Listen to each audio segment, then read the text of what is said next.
everyone, and welcome to our mini lecture on energy. The lecture will cover some fundamental knowledge that is useful to discuss energy technologies.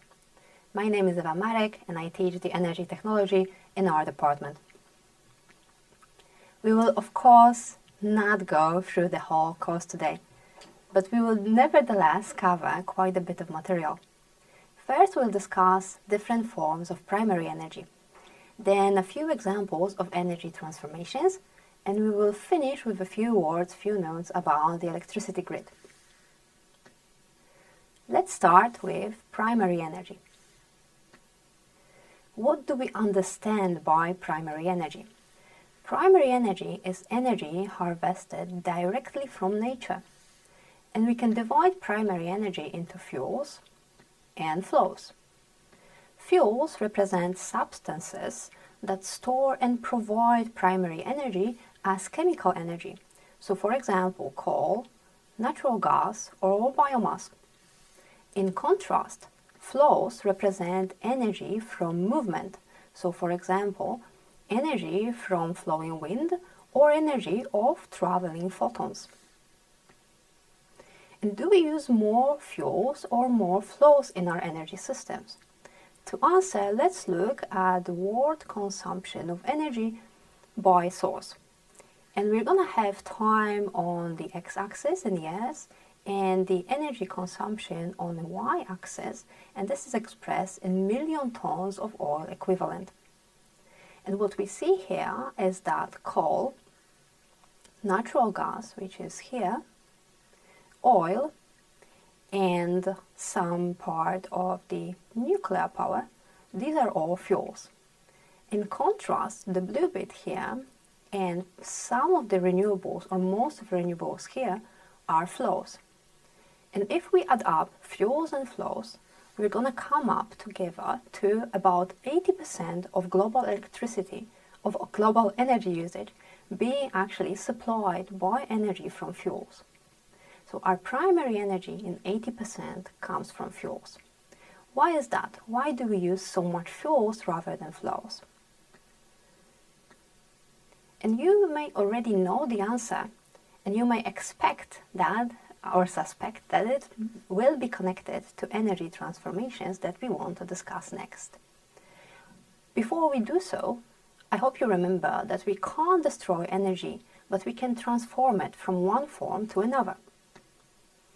Why are those energy transformations important? They're important because almost always we need to transform energy from one form, and especially if it's primary energy, to another form that is more useful for us. And a more useful form of energy could be mechanical energy in cars or electrical energy that we want to use to power our electronic devices. And the choice of the final form of energy, of course, depends on application and on our needs. Now, fuels contain concentrated energy in the form of chemical bonds. And we can use this energy only if we release it via chemical or nuclear reaction. Now, as a side note, just to tell you, is that worth noticing that fuels themselves are also a product of energy transformation, where the original energy came from sun, so from the solar energy.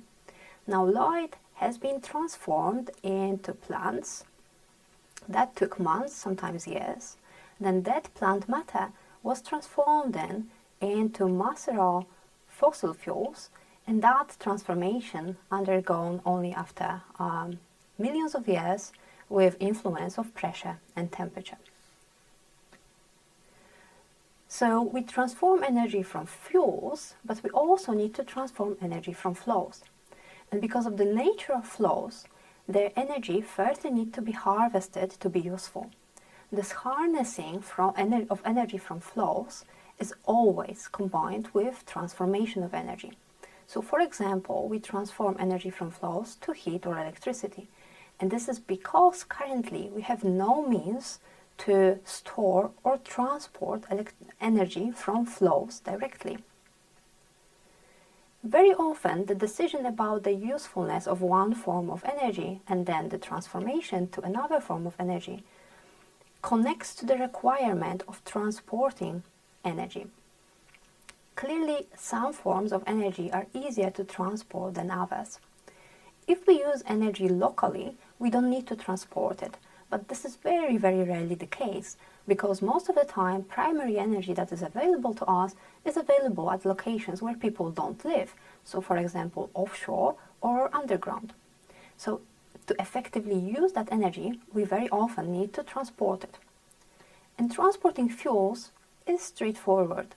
That's why fuels are so convenient, and that is part of the answer why we're using fuels in such an extent.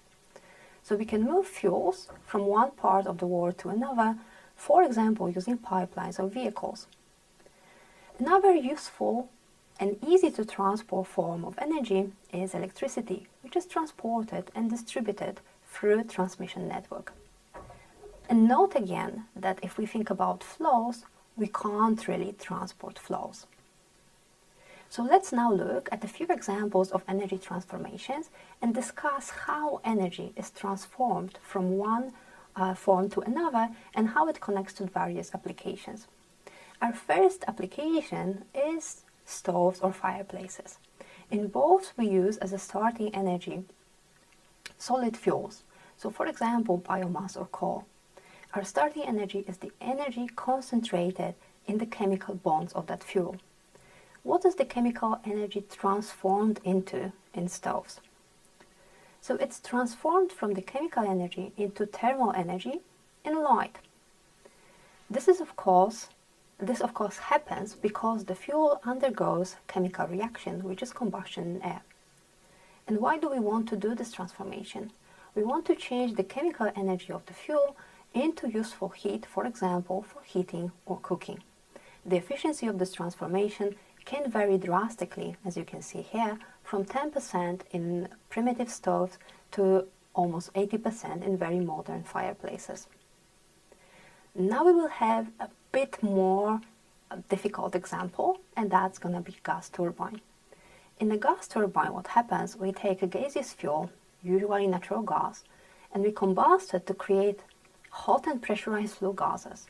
The flue gas is then used to drive a turbine, and the turbine spins, and because it's connected to a generator, we create electricity. So this is a more complicated example to discuss energy transformations because we have a few consecutive transformations in a row. So we start from the same point as in the previous example. So we start with chemical energy in the fuel being transformed into thermal energy when the fuel is combusted, creating this hot flue gas. And then the hot flue gas drives the turbine, and that connects to the transformation of energy into mechanical work. Then the turbine drives the generator, leading to the final transformation into electrical energy when the generator coils rotates into magnetic field. The overall efficiency of these 4 transformations in a row is within 30–40%, but it can be improved in more advanced modern turbines. Now, our next example will be internal combustion engines, so quite popular devices and applications. Here we again are using fuels as the starting form of energy. And our goal is to transform this energy, this chemical energy from fuels, into the kinetic energy of the moving vehicle. This again involves multiple steps and consecutive steps, starting from the thermal energy when the fuel is being combusted, then mechanical work of moving piston in the engine, and finally kinetic energy of a crankshaft that is being passed to the wheels. Now it may surprise you, but the final efficiency of those 4 transformations is actually very low. It's within the range of 15–25%. And let's now look at finally energy transformation from flows. We'll start with photovoltaic cells, where the starting point is solar irradiation, which is changed directly into electric energy in a photovoltaic cell. The efficiency here ranges from 20–30% in very modern PV cell, which is not that bad. We can also use wind energy in wind turbines. Here we're starting with kinetic energy of the flowing wind that is changed into shaft work, mechanical shaft work, then using a generator usually already in a ahead of the turbine and hub, it's being changed into electrical energy. The overall efficiency for this process ranges 35 to 45%. And finally, we can also have a process based on photocatalysis, and this is of course photosynthesis. Here, light is transformed into chemical energy through a multi-step biological process. However, the overall efficiency of this process is very low, less than 1%. Interestingly, we can select plants known as crop fuels or crop plants that grow much quicker, that have a better efficiency of transforming light into chemical fuel because their photosynthesis cycle is fast. We use those plants as biomass in energy technologies, and this is the only renewable type of fuel we currently have. All other renewable energy sources belong to flows.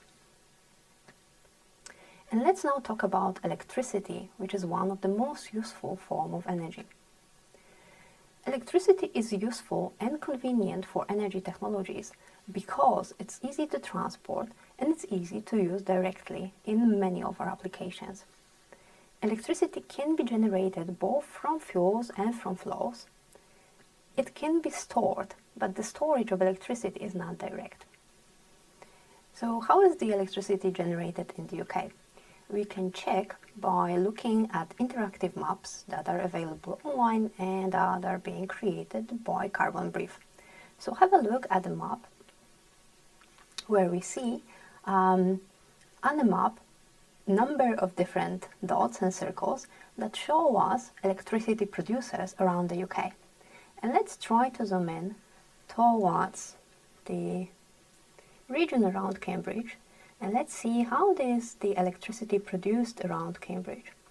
So what you can see here is that around Cambridge we have a lot of these yellow dots, and yellow dots represent the solar energy, which means we have quite a lot of PV farms around Cambridge, and I hope that convinces you that Cambridge is quite a sunny region. But we also have this red dot here, which is the electricity being produced by using landfill gas. We also have this green dot, which is wind farm.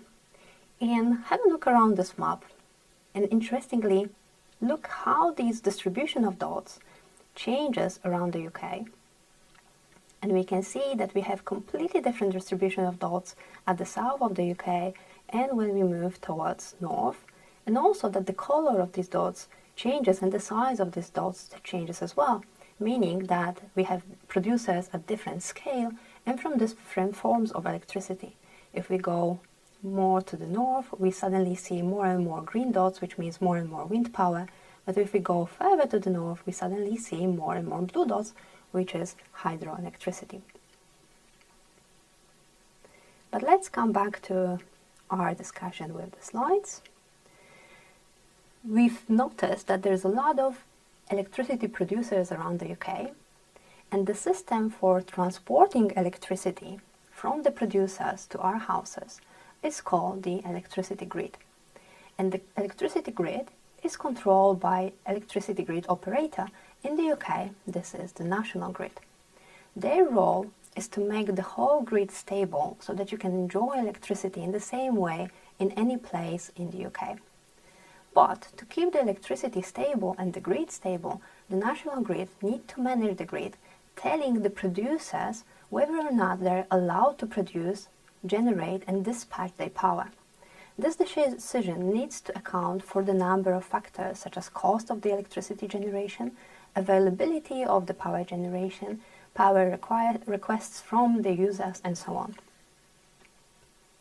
To see how the grid management works and what is involved in the operator's decisions, you can try it for yourself.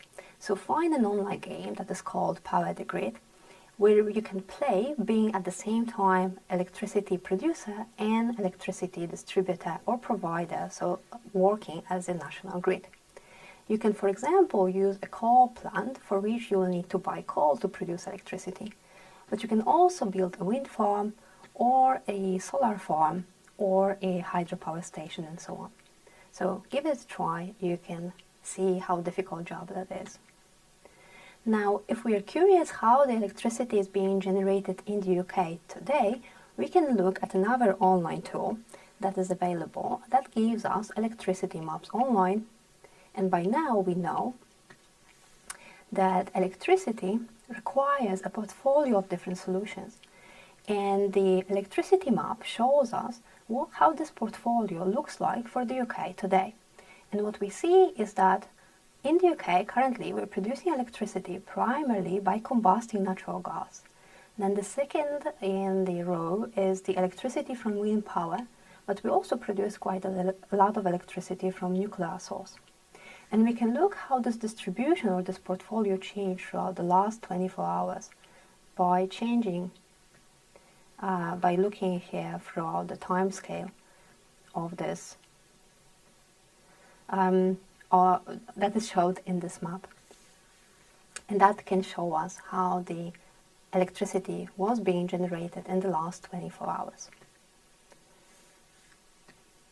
And this is it for today's mini lecture. In the rest of the course, we usually calculate various options for power generation and energy storage. And I hope you would find energy technologies both interesting and challenging. And thank you for this mini lecture.